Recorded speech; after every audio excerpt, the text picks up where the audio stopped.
knitting friends. Today I have got a quick tutorial for you on how to wind a hank, skein, whatever you want to call this, of yarn if you don't have a Swift and a ball winder. Now, if you do plan to be using a lot of these in the future, I definitely recommend getting a Swift and a ball winder as soon as that fits into your budget. But if you're just not sure how much yarn you're going to be buying,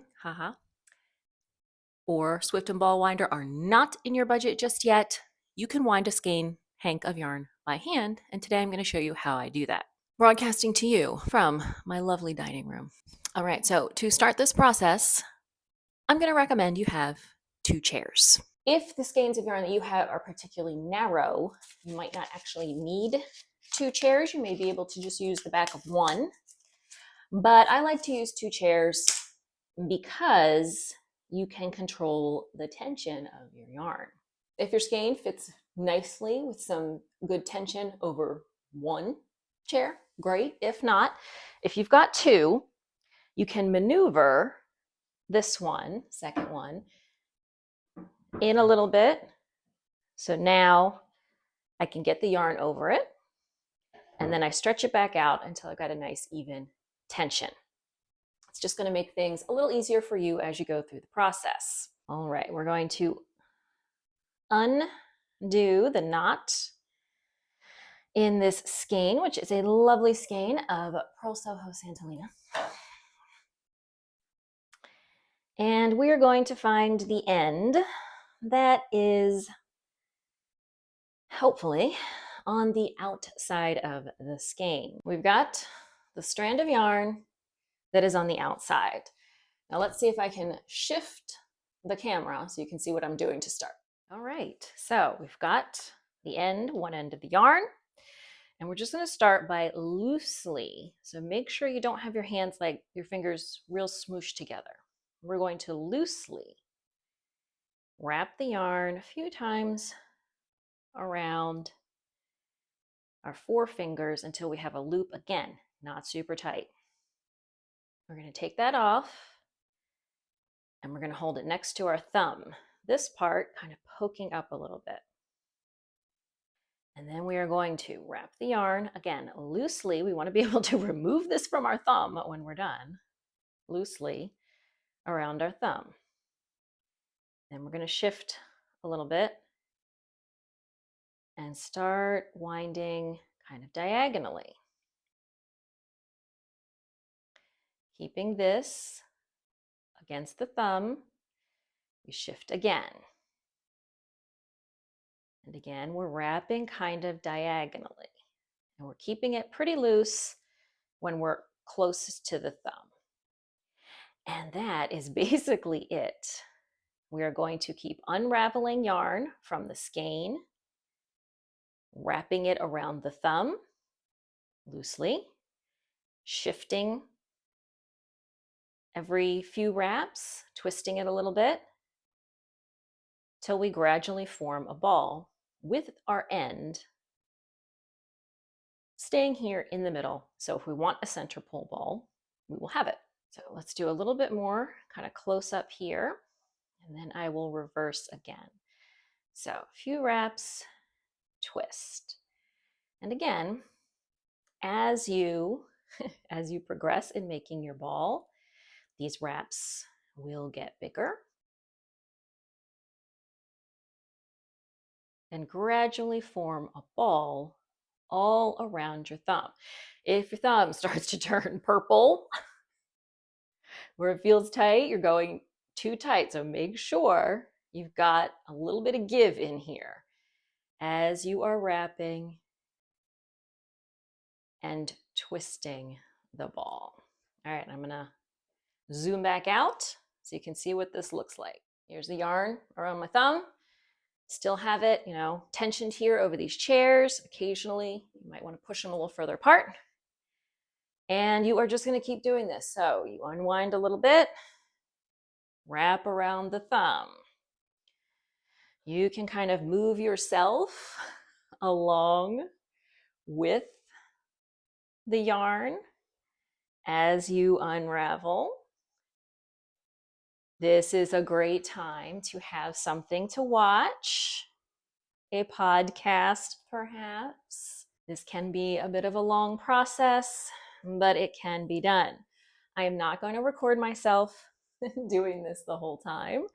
So I am going to finish winding this ball slowly around my thumb, and then I will show you what it looks like in the end.